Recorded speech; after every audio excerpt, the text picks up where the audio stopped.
from the time that a person goes to trial until that person is finally executed. There are a number of safeguards in the system, and that provides for a lot of expensive avenues to make sure that the conviction and death sentence is sound. What this woman's execution means for the state of Texas.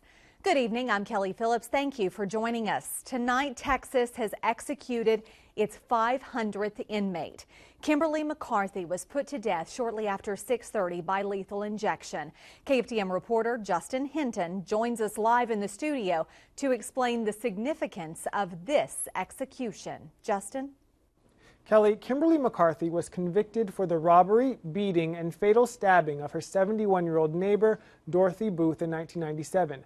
McCarthy attacked Booth with a butcher knife and a candelabra after she agreed to give McCarthy a cup of sugar.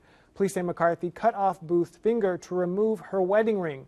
Well, with tonight's execution, McCarthy not only becomes the 500th person executed in Texas since the death penalty was reinstated in the 70s, she's also the first woman in nearly 3 years to be executed.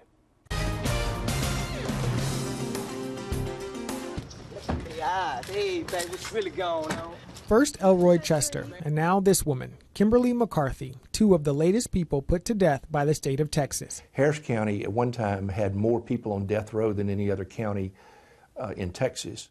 Texas has the highest number of executions post-1974, when the death penalty was reinstated, nearly 5 times the amount of the next state. Here's a breakdown of some of the numbers. McCarthy's execution brings the lethal injection death toll to 500. Right now, 299 inmates are sitting on death row. 9 of them are women. I've had a lot of the appeals of capital cases. But attorney Doug Barlow, who represented Elroy Chester in his trial, believes those numbers will start to level off. So I think a lot of the issues concerning future dangerousness stemmed around the fact of whether or not a person would be a danger in prison or out of prison. And now that we have a vehicle to keep a person in prison for the balance of their lives, it just changes the equation.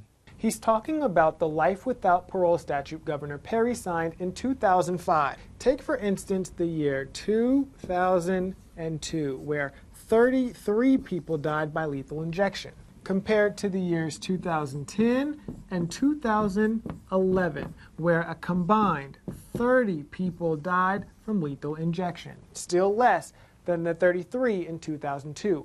Barlow believes the life without parole statute played a large part. My experience has been that jurors are really concerned about persons convicted of capital murder ever being released.